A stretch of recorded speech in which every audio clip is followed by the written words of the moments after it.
السلام عليكم، تحية طيبة لجميع المشاهدين والمتتبعين في جميع أنحاء العالم داخل المغرب وخارج المغرب.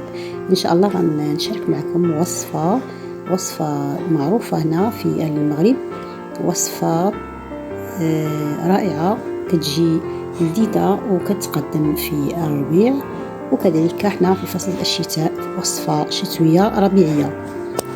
هي وصفة البقولة مع السلك. غنقدم لكم الوصفة بطريقتي، كنتمنى تعجبكم وبتمنى رضاكم ومشاهدة طيبة، وإلى فيديو قادم إن شاء الله تعالى، ودمتم بخير.